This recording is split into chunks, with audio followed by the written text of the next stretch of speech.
दक्षिण महापर्व का चतुर्थ दिन। स्टार्टिंग के दिन तो अभी लग रहे हैं ना, कब जाएंगे कब ना, पहला गया, दूसरा गया, तीसरा गया, चौथा गया। काउंटिंग चालू है सबके मन में? पक्का बताना, काउंटिंग चालू है कि नहीं चालू? सबके मन में काउंटिंग चालू है ना? आज कौन सा दिन हो गया? चौथा हो गया। कितने बाकी? हम काउंटिंग नहीं करें ना, कितने बाकी? एक वीक। हाँ, कितने बाकी? तो कितने दिन के बाद हम छूट जाएंगे?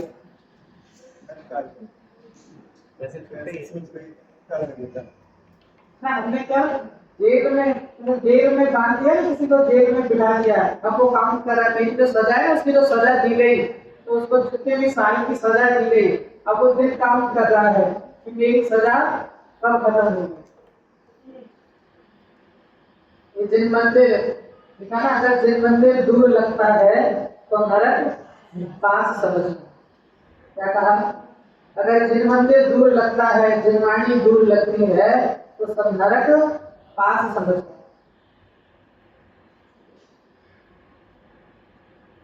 अपनी चर्चा चल रही है पुरुषार्थ से मोक्ष की प्राप्ति की। कहते हैं जिनवाणी का मिलना, जिनवाणी का आपको मिलना, ये तो भवितव्यता के अधीन है। क्या कहा? जिनवाणी का आपको मिलना ये तो भवितव्यता के अधीन है, लेकिन आपका आपसे मिलना ये पुरुषार्थ के अधीन है। क्या कहा? जिनवाणी का आपको मिलना ये तो भवितव्यता के अधीन है, लेकिन आपका आपसे मिलना ये पुरुषार्थ के अधीन है। आपका मुझसे मिलना ये तो भवितव्यता के अधीन है। आया ना, जो भी सहयोग बने। आपका मुझसे मिलना ये तो भवितव्यता के अधीन है, लेकिन आपका अपने से मिलना ये पुरुषार्थ के अधीन है। कल इसके लिए पंडित जी ने कहा ना, इसके लिए तुझे पुरुषार्थ से उद्यम करने का उपदेश देते हैं। जो प्रश्न था ना, अब जिन्होंने नहीं पढ़ा हो भैया होमवर्क है ना, प्रश्न पढ़ना। तो ये प्रश्न ख्याल में नहीं और चल के ट्रेन में चढ़ गए ना, तो खबर नहीं पड़ेगी ना। इसके लिए प्रश्न पहले प्रश्न की जानकारी रखना कि प्रश्न क्या चल रहा है ना। कई बार कई लोग होते हैं जिनको पहले का तो पता नहीं है। आजकल ये चीज बहुत हो रही है, जो सोशल मीडिया पर ना क्लिप आती है। अब किसी कविता में ना किस भाव से और किस प्रकरण में क्या बात कही, वो पूरी बात तो समझते नहीं है, और मात्र जो कोई भी एक प्रकरण की वो क्लिप काट करके डाल दी जाती है। अब वो सुनने वाले को पता ही नहीं पड़ता कि उन्होंने किस प्रकरण में गई थी, क्या उनका भाव था, उनकी भावना क्या थी, लेकिन हम उसको कुछ अलग नहीं अर्थ मान लेते। क्या कहा? आज उत्तम शौच धर्म का दिन है ना, पूज्य गुरुदेव श्री ने कितना सुंदर शरीर की शुद्धता, शरीर की पवित्रता तो ना हम शरीर को ही पवित्र करने के लिए सारा कार्य कर रहे हैं। एक छोटा सा एग्जाम्पल देते हैं बच्चों को कि आपके घर में सीरा बना, क्या बना? सीधा सीरा तो समझते हो ना? हाँ, हिंदी में हलवा। क्या बना? सीरा बना।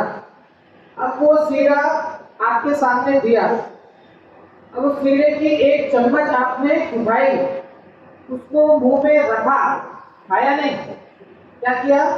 रखा, खाली ऐसे रखा, फिर निकाल करके सामने वाले को दोगे तो वो खाएगा कि नहीं खाएगा? खाएगा।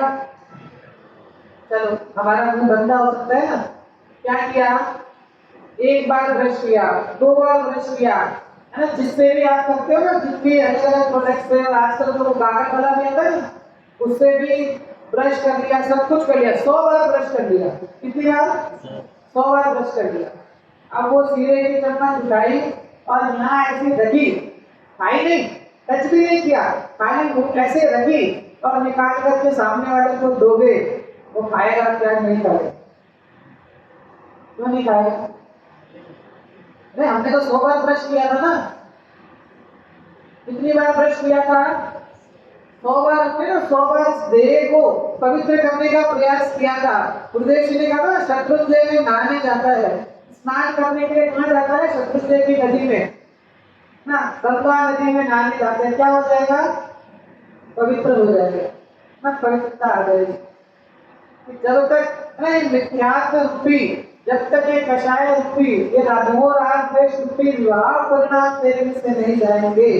कि तन तो ऐसा अपवित्र है ना, तन का तो स्वभाव ही कि इसके संयोग में कितनी ही अच्छी से अच्छी चीज क्यों नहीं आ जाए, है ना? मेरे सीधे का उदाहरण दिया, कुछ भी लगा लो ना, चंदन या जितनी भी अच्छी से अच्छी चीज लगा लो, कोई भी ना देह परस्ते होए अपावन निषिदिन मल जारी, कि देह के टच होते, स्पर्श होते ही अच्छी से अच्छी वस्तुएं क्या हो जाती है? मैली हो जाती है ना। और निषिदिन मल जारी, ये तो देह ऐसी है कि नवद्वार पहले गुणकारी अस देह करे, उसमें देह का दोष नहीं है, ये तो स्वरूप ही ऐसा है ना। जो इसके जो 9 द्वारों से प्रति समय मैल निकलता रहता है, ये तो देह का स्वरूप ही ऐसा है।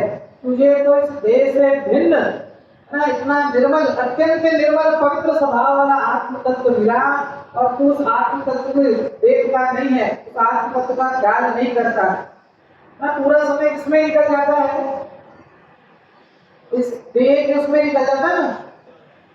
उन्हें बाबूजी की पंक्ति है ना, जिसके संसारों में मेरा यह रहेगा जीवन रुक जाता, अत्यंत अशुचि। क्या लिखा? अशुचि नहीं लिखा, क्या लिखा? अत्यंत अशुचि जड़ काया से चेतन का ऐसा नहीं। क्या करें ना, हम तो गुरुदेव जी को उदाहरण देते थे, उनके जब वो शाला में पढ़ते थे ना, तो उनका एक फ्रेंड था, उनका एक दोस्त था गुरुदेव जी का, जब वो स्कूल में पढ़ते थे, नाम था सुंदर जी। नाम क्या था? सुंदर जी ना, सुंदर जी रूपा भाव सा, ऐसा पूरा नाम था सुंदर जी। अब वो क्या करता था, कई बार बच्चों की आदत होती है ना, क्या करता था कि जब भी ना नाक में से मैल निकालता था, नाक में से मैल निकालता था, उसको जीभ में रखकर चाटता था। नाक में से मैल निकालकर जीभ पे रखकर चाटता था।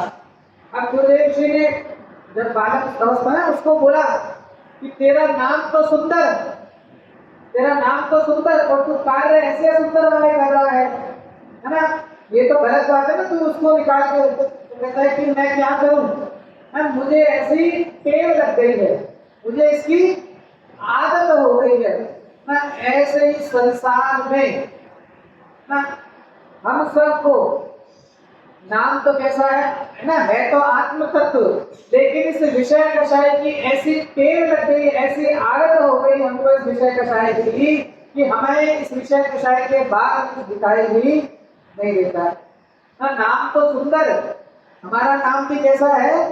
सुंदर है, लेकिन कार्य हमारे कैसे हैं? दिनेश्वर देव का पुत्र बनना है कि नहीं?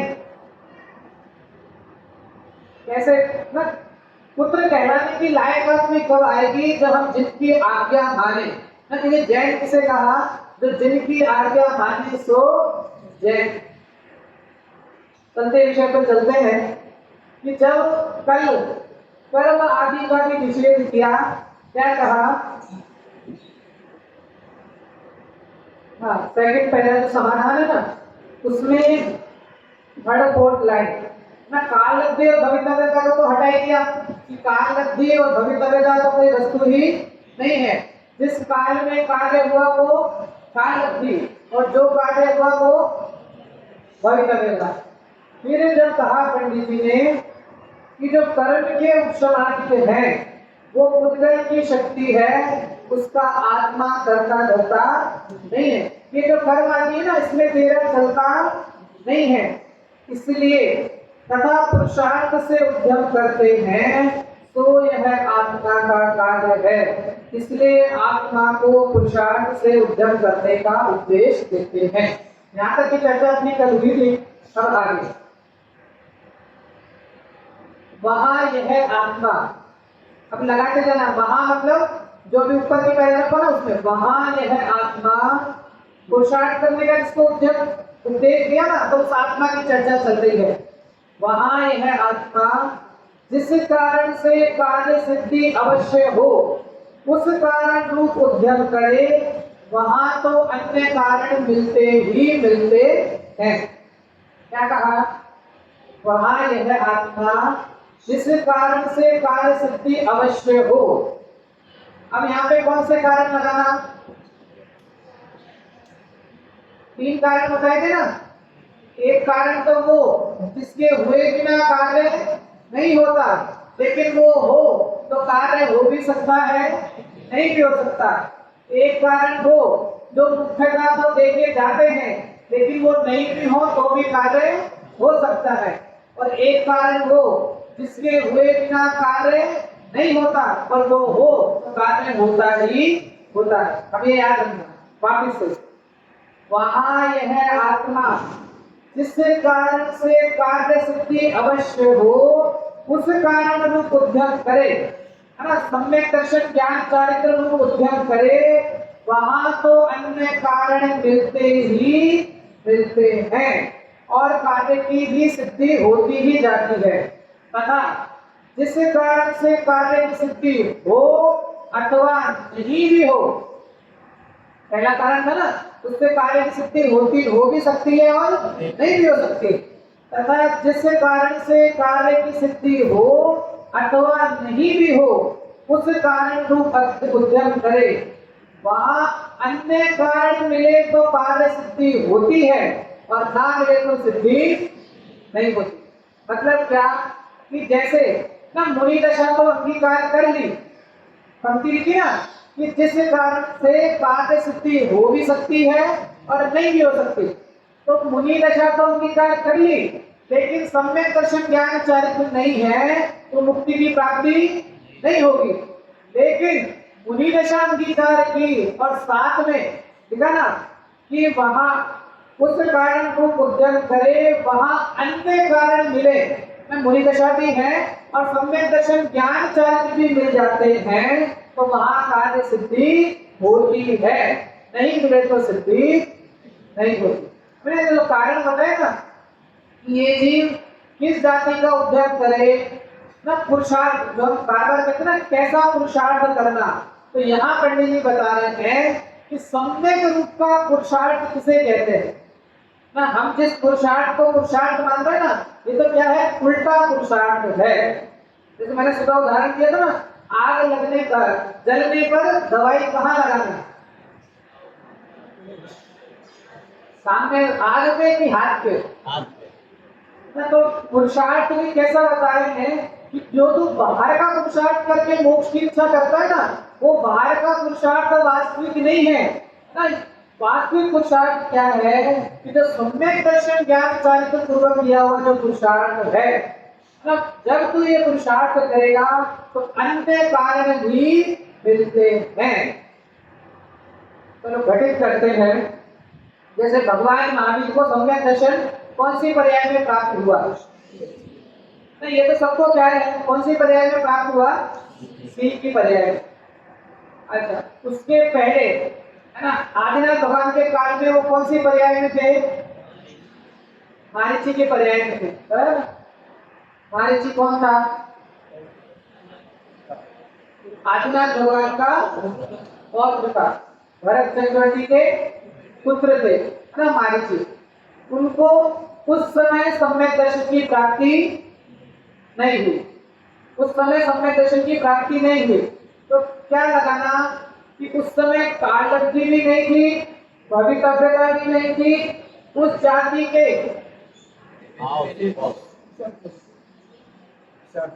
निमित्त थे कि नहीं थे,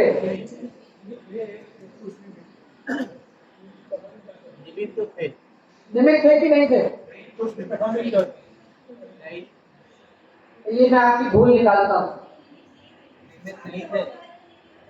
निमित्त नहीं थे। हम जिनको निमित्त मान के बैठे हैं ना, उसे तो बाह्य निमित्त कहा है। सम्यक दर्शन के काल में देवशास्त्र गुरुओं में बाह्य निमित्त कहा है, अंतरंग निमित्त नहीं कहा। हमने क्या मान लिया है, जो बाहर में दिख रहे ना, तीर्थंकर जैसे दादा, है ना, भगवान बनने वाले जैसे पिता, है ना, उत्कृष्ट निमित्त, है ना, इससे बड़ा निमित्त और क्या हो सकता है। लेकिन क्या कहा, ये निमित्त तो बाह्य निमित्त की श्रेणी में चले गए, क्योंकि अगर अंतरंग निमित्त में क्या लेना, कर्म का क्षय क्षोभन, अंतरंग निमित्त क्या, दर्शन मोहिनी जो कर्म है ना, दर्शन मोहिनी कर्म का क्षय होना, क्षयोभन होना, वो सम्यक दर्शन में वो कारण है, अंतरंग निमित्त वो है।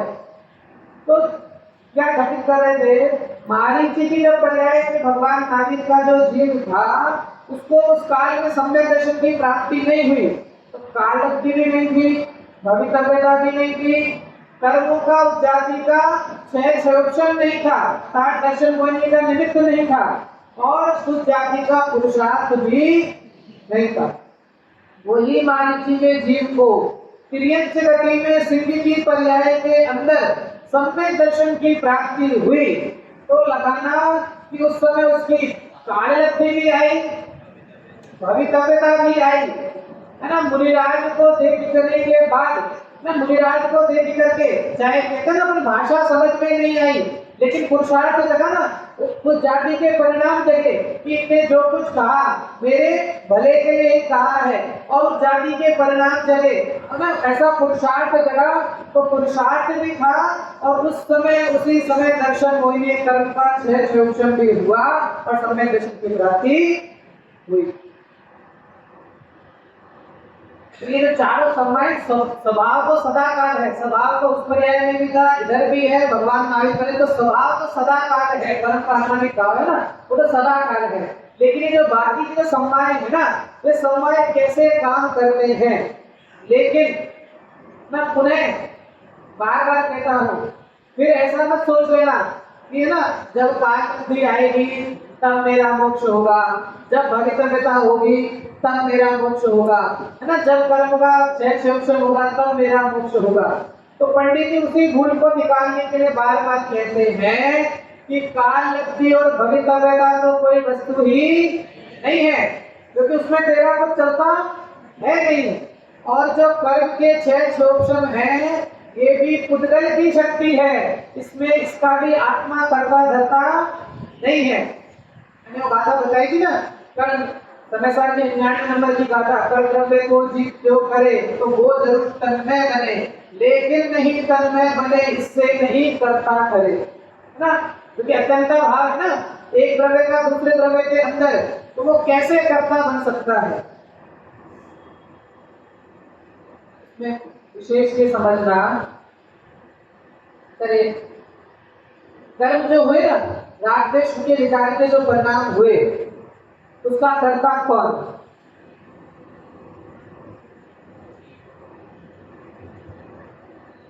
बोलिए क्या प्रश्न पूछा, जो राग द्वेष के परिणाम हो रहे हैं उनका कर्ता कौन,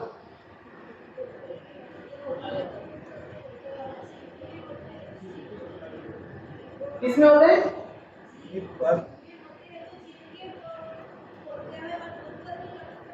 होता है इसमें जुड़ा है। होते तो जीव में ही है ना, पुद्गल में तो कभी नहीं होते। वापिस से प्रश्न, आप अभी भी दो मुद्दे ले रहे हैं, दो नहीं लेना, मतलब आप मतलब जीव में होते हैं तो जीव के, पुद्गल में होंगे तो किसके लक्ष्य से होते हैं? सभी पुद्गल के लक्ष्य से ही होते हैं, जीव के लक्ष्य से तो कर्म बनते ही नहीं है। आपके जितने भी कर्म बन रहे हैं, कोई बात, जितने भी कर्म बन रहे हैं, आप एक बार बैठ करके लिखना कागज पे, किसके कारण बन रहे हैं, उसका निमित्त लगाते जाना ना। पत्नी, पति, पुत्र, मोह के मोहनीय के उस कारण। मोहनीय के पीछे भी क्या कारण है, मतलब वो मोह किससे है आपको, सर्वपदार्थ किसकी श्रेणी में गए। अच्छा देखो बाकी से प्रश्न क्या था, पर्याय में होने वाले जो राग द्वेष के परिणाम है उसका कर्ता कौन है? जीव का विकारी पर्याय होगा, क्योंकि उसको अनिष्ट और अनिष्ट लगता है कोई चीज, तो उस समय जो विकारी परिणाम होते हैं, राग द्वेष के परिणाम होते हैं, तो उसी से कर्म होते हैं। बराबर, देखिए यही चर्चा तीसरी में हुई थी, है ना, गुरुदेव श्री और वर्णी जी का नाम सुना ना? हाँ। तो वर्णी जी ने कहा अगर इस विकार को जीव का कह देंगे, है ना, अगर इस विकार को जीव का कह देंगे तो जीव विकारी हो जाएगा। तो चर्चा हुई ना, मैं बता रहा हूँ आपको क्या चर्चा हुई। वर्णी जी ने बोला गुरुदेव जी से कि अगर इस विकार को जीव का कह देंगे तो जीव विकारी हो जाएगा। तो गुरुदेव जी का कोई दिक्कत नहीं है, क्योंकि तो पर्याय में होगा ना, द्रव्य स्वभाव में तो होगा नहीं, पर्याय में होगा, और पर्याय के अंदर विकारी और अविकारी होने की लायकात विद्यमान है। पर्याय के अंदर विकारी होने की और अविकारी होने की लायकात विद्यमान है। तो इसके लिए अगर उस राग द्वेष के परिणाम को जीव का भी आप कहते हैं तो वो भी, लेकिन पर्याय को लगाना, पर्याय नहीं, द्रव्य में नहीं। क्यों? क्योंकि अगर राग द्वेष के परिणाम को जीव का आपने स्वभाव कह दिया ना, तो जीव का ही नाश हो जाएगा ना, जीव की सत्ता का ही नाश हो जाएगा। क्या कहा? पहला, पर्याय में होने वाले राग द्वेष को अपना नहीं माने तो स्वच्छंदी हो जाएगा। कैसा? ना, राग द्वेष को बाबूजी ने कहा है कि आत्मा ऐसा भेद मिला है, इसमें कभी राग द्वेष का प्रवेश ही नहीं हुआ है। अरे मेरे में तो कभी कर्म प्रवेश ही नहीं करता, मैं तो सिद्ध स्वभावी हूँ, मैं तो शुद्ध हूँ, बुद्ध हूँ, अविरुद्ध हूँ, ज्ञान का घनपिंड हूँ, ये भी एक अपेक्षा है। लेकिन अभी वर्तमान में होने वाले राग द्वेष के परिणाम को अपना नहीं माने, है ना, अपना नहीं माने तो भी दोषित है ना। अभी वर्तमान में पर्याय में होने वाले राग द्वेष परिणाम को अपना नहीं माने ना तो भी दोषी है, और अपना माने तो भी दोषी। हम खाने से मरते हैं कि ना खाने से मरते हैं?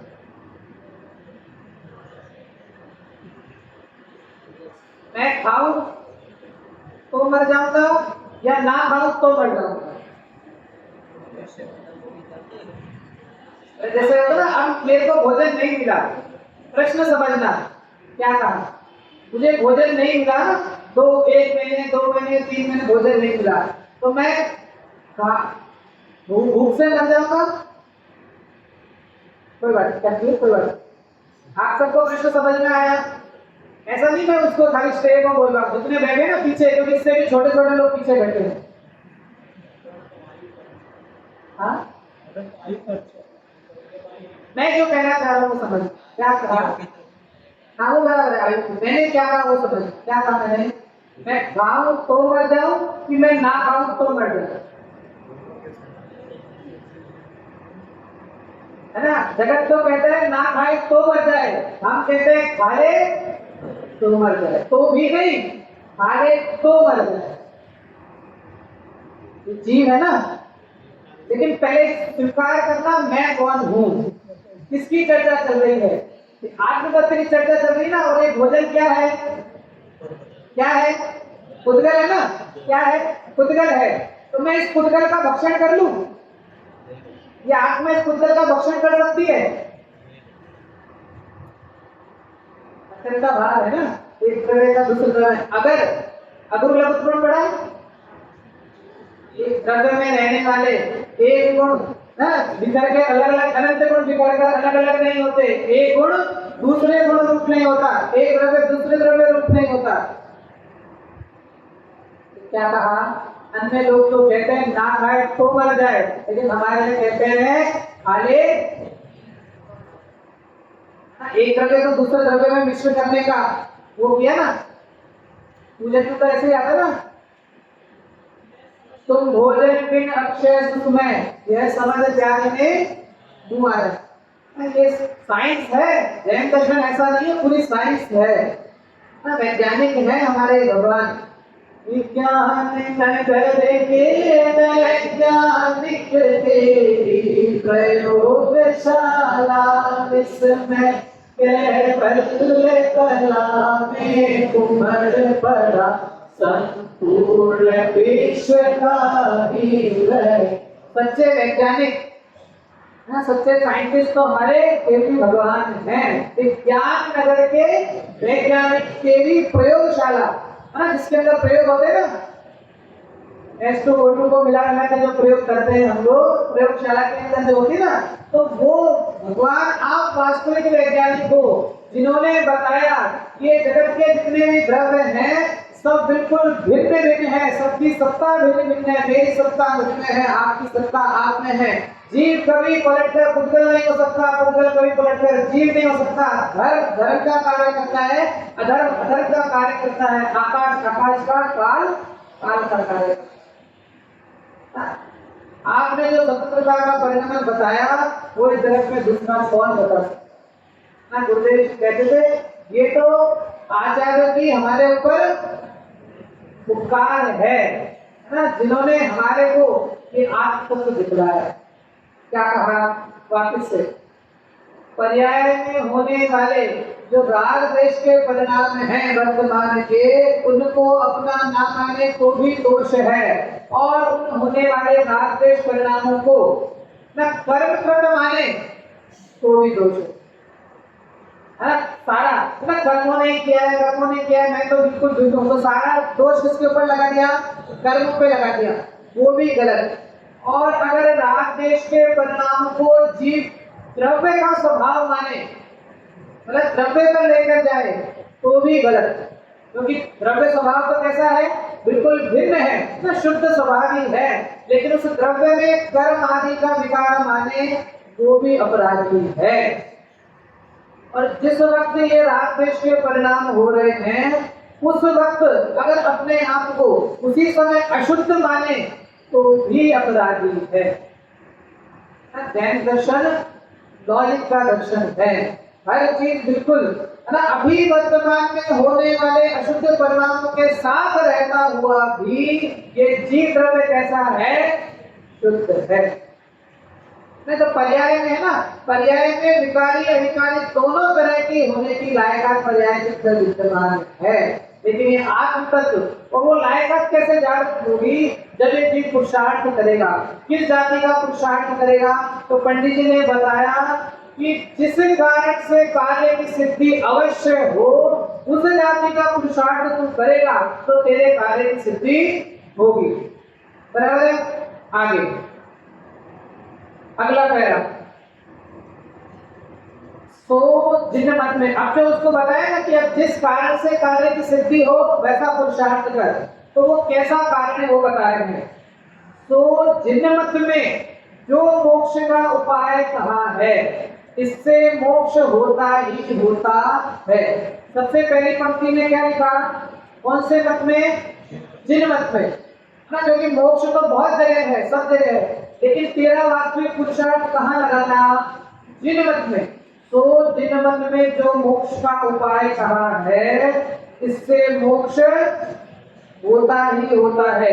इसलिए जो जीव पुरुषार्थ से, अब ध्यान देना शब्द पे, इसलिए जो जीव पुरुषार्थ से जिनेश्वर के उपदेश अनुसार मोक्ष का उपाय करता है, उसके कालब्धि में होनहार भी हुए, कर्म के उपशमादित भी हुए, तो वह ऐसा उपाय करता है। किसके उपदेश अनुसार? ये बात याद रखना, किसके उपदेश अनुसार कार्य करना है? जिनेश्वर देव के, है ना। जिनेन्द्र भगवान ने जो मोक्ष का मार्ग बताया है, वैसे मोक्ष के मार्ग को अगर तू अनुसरण करता है तो तेरी काललब्धि भी हुई, तेरी भवितव्यता भी आई, और उस जाति के कर्म के 6 चौक्षण भी तेरे हुए, तब तेरा उस जाति का पुरुषार्थ प्रबल होता है। लेकिन ये पक्का रखना किसके? जो कि बाकी, है ना, बाकी बाहर में दुकानें तो बहुत हैं, लेकिन वास्तविक जो तत्व का मार्ग हमको जो मिला है ना, ये ना भगवान बनने की कॉलेज है। कौन सी कॉलेज है? कौन सी कॉलेज है? चलो बड़ोदरा वालों से पूछ ही लेते। भगवान बनने की कॉलेज में एडमिशन लेना है।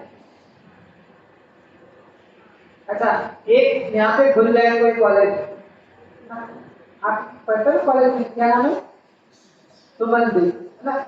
जैसे यहाँ पे जो भी कॉलेज है, एक कॉलेज खोल दे और उसमें ये भगवान बनाए जाते हैं, कौन कौन अपने बच्चों का एडमिशन कराए?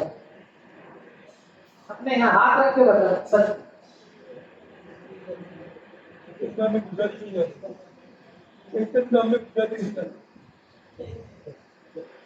हाँ, वो बराबर बोल रहे हैं। चैतन धाम इतना पास होने के बाद भी हम अपने बच्चों को भेजते हैं।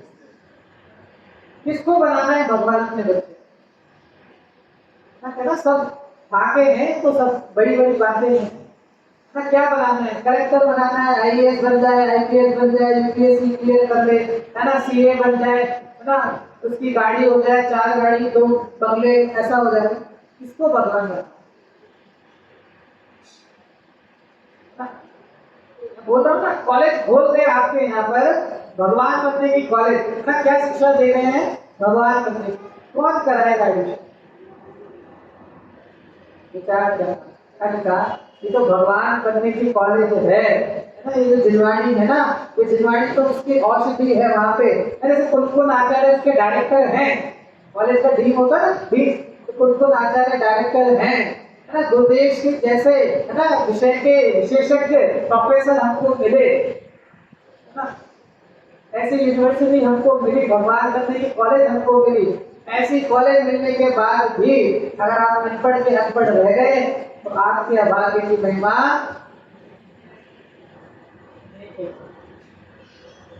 क्या नहीं मिला। मैंने उस दिन कहा था ना, अच्छे दिन आने वाले हैं कि अच्छे दिन चल रहे हैं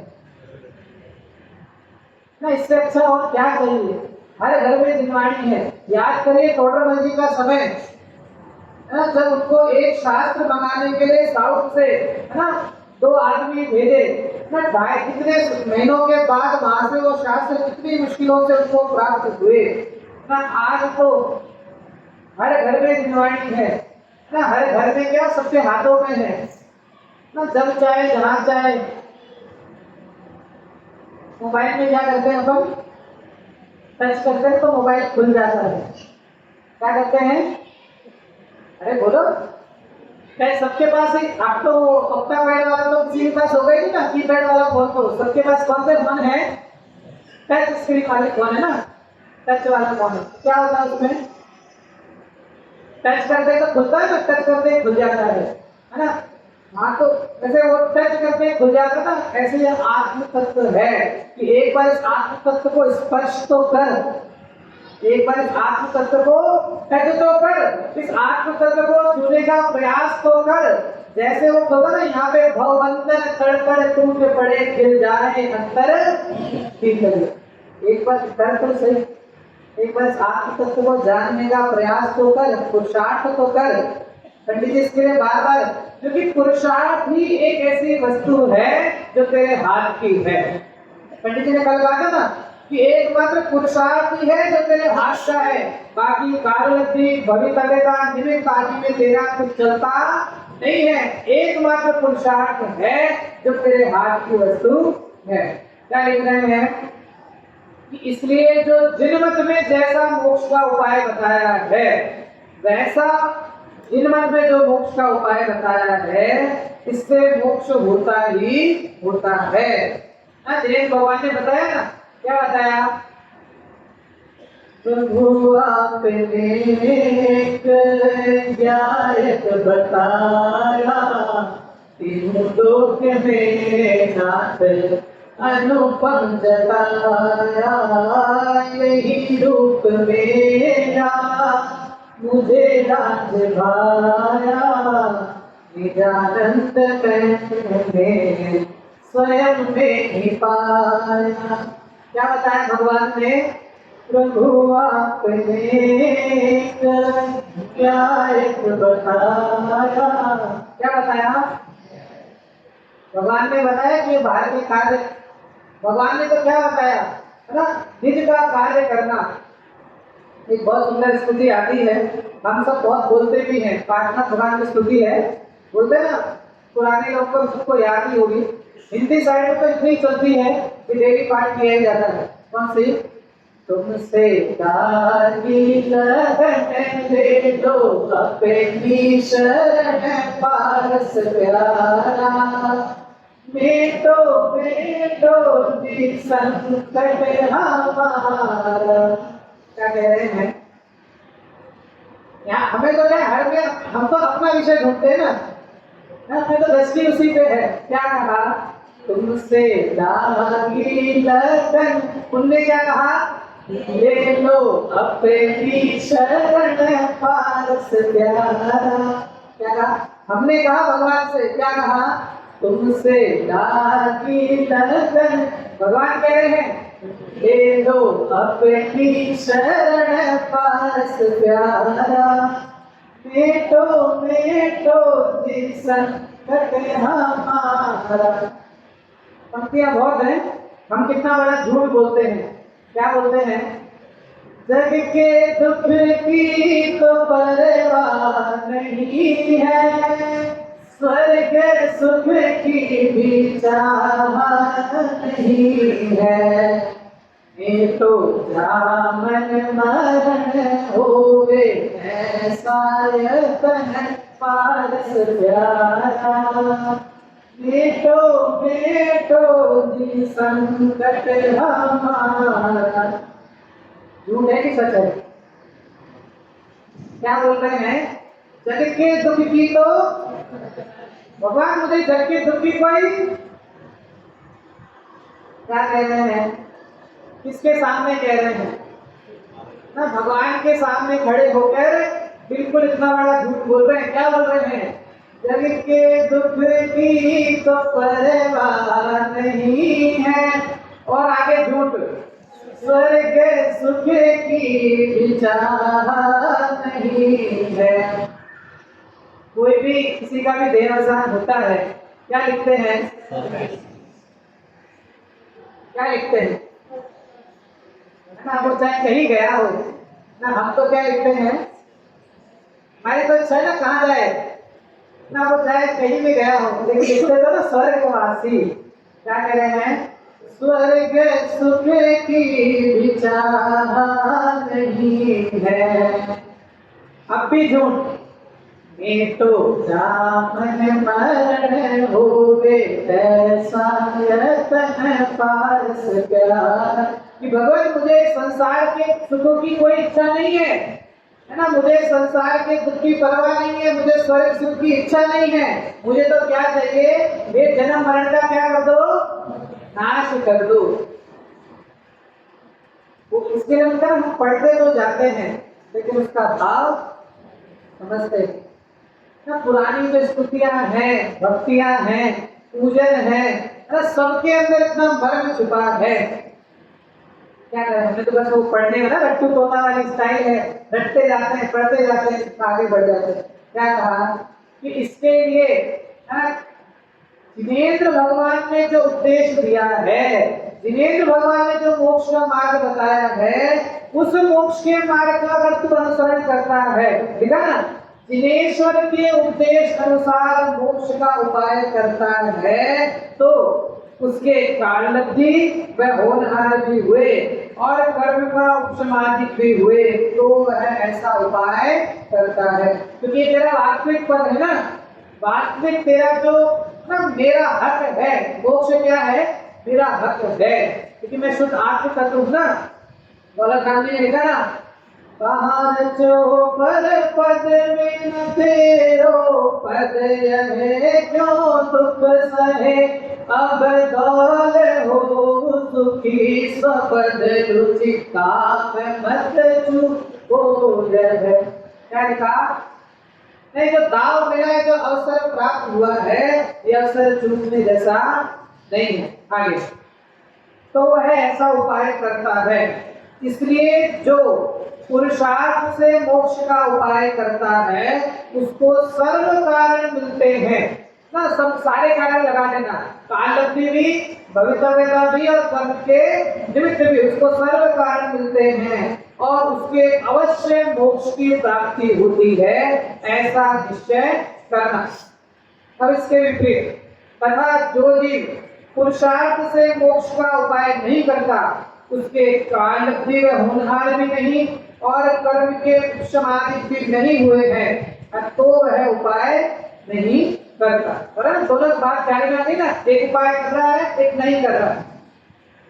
इसलिए जो पुरुषार्थ से मोक्ष का उपाय नहीं करता उसके कोई कारण नहीं मिलते और उसको मोक्ष की प्राप्ति नहीं होती, ऐसा निश्चय करना।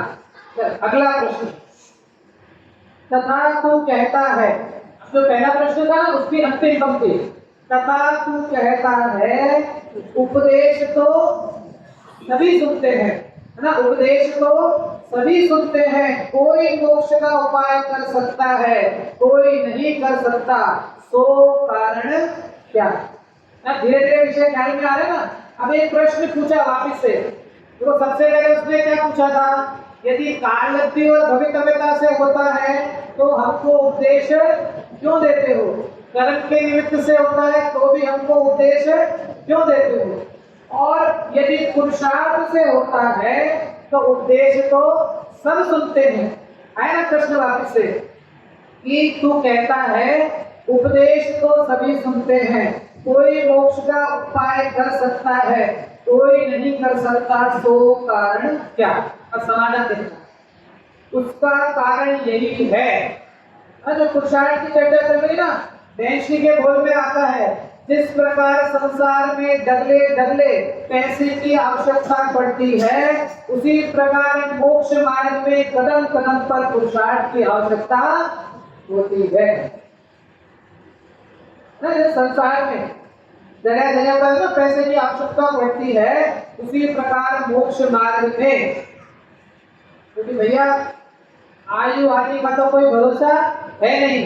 मैंने एक तो बात कहो ना कि कब कौन सी घड़ी कहाँ पलट जाए, कब कौन सी चाबी घूम जाए और कब किसका परिवर्तन हो जाए, क्या पता चलेगा ना। अभी तो इतनी स्थिति है, जैसे बीमार हो जाते हैं ना, अब बीमार हो गए और हॉस्पिटल में भर्ती हो गए, हॉस्पिटल भर्ती हो गए ना, अब वहाँ हॉस्पिटल में बैठा बैठा पहले तो लोगों को फोन करेगा ना, हम हॉस्पिटल में भर्ती हो गए हैं, है ना, हम हॉस्पिटल में भर्ती हो गए हैं। क्यों फोन क्यों करते हैं? जिससे लोग मिलने आए, है ना, जिससे लोग उससे मिलने आए, है ना, फिर वो पूरा 3 दिन हॉस्पिटल में भर्ती है ना, पूरा काउंटिंग करता है कौन कौन मिलने आया, है ना। फिर बाद में अरे ये हमसे मिलने, हम अस्पताल में भर्ती थे, हमसे मिलने नहीं आए और हम भी मतलब कितनी परिणामों की दरिद्रता है, विचारने योग्य है ना। फोन करके बुलाता है ना, किसके लिए? खबर लेने के लिए, है ना, खबर लेने जाते हैं ना, किसी की खबर लेने के लिए जाते हैं, फोन करके बताता है क्या भैया नरक में जाओगे, वहां किसी को बुलाना नहीं पड़ेगा, वहां तो तैयार बैठे, जैसे ही हुआ खबर ही खबर। नरक में किसी को बुलाना नहीं पड़ेगा खबर लेने के लिए, वहां तो तैयार बैठे, जैसे ही आजकल तो व्यक्ति के पास समय ही कितना है ना। कोई गुजर जाए, फोन करके पूछते हैं कितने बजे निकालोगे, ऐसे ही पूछते हैं ना। क्या पूछते हैं गुजराती? निकालोगे, है ना। ये थोड़ा ज्यादा हार्श हो जाता है ना, निकालोगे, कोई बात नहीं। तो कितने बजे निकालोगे, और सामने वाले ने बोला कि 4 बजे, तो अगला उत्तर कितने बजे आएगा, है ना। 4 से 10 मिनट पहले ही आएगा, इतना समय नहीं है ना किसी के पास। तो जिसके, है ना, जिसके भरोसे वो बैठा है ना, जिसके भरोसे कोई वास्तव में, है ना, ये तो स्वरूप ऐसा है ना। तन धन को साथी समझा था, पर ये भी छोड़ चले। बाकी बाहर के संयोग की तो बात क्या, जिस तन को और जिस धन को मैंने अपना समझा था, ये भी क्या है, ये भी छोड़ चले जाते। मेरे न हुए ये मैं से अभिन्न अखंड गिराना हूँ, जिसमें पर से अन्यत्र लिए जिस समरस भी है। मैं इस तत्व का, मैं एक बार इस आत्म तत्व को जानने का प्रयास तो कर। इसके लिए बार बार कह रहे, क्या कह रहे हैं कि जो पुरुषार्थ है ना, ये पुरुषार्थ कब संपन्न होगा। तो लिखा ना कि उपदेश तो सब सुन रहे हैं, पुरुषार्थ तो सब कर रहे हैं, लेकिन किसी को प्राप्ति होती है नहीं होती, उसका कारण क्या। तो लिख रहे हैं उसका कारण यही है कि जो उपदेश सुनकर पुरुषार्थ करते हैं वे मोक्ष का उपाय कर सकते हैं, और जो पुरुषार्थ नहीं करते वे मोक्ष का उपाय नहीं कर सकते। क्या कहा, पहले इसका उदाहरण याद करना। क्लास में 40 बच्चे बैठे हैं, पढ़ाने वाला टीचर सबको एक जैसा पढ़ा रहा है, लेकिन कोई बच्चा मेरिट में आता है, कोई बच्चा 75 पे अटक जाता है, तो कोई बच्चा 60 पे ही अटक जाता है। उसका कारण क्या, क्या कारण है, कैसा पूछा।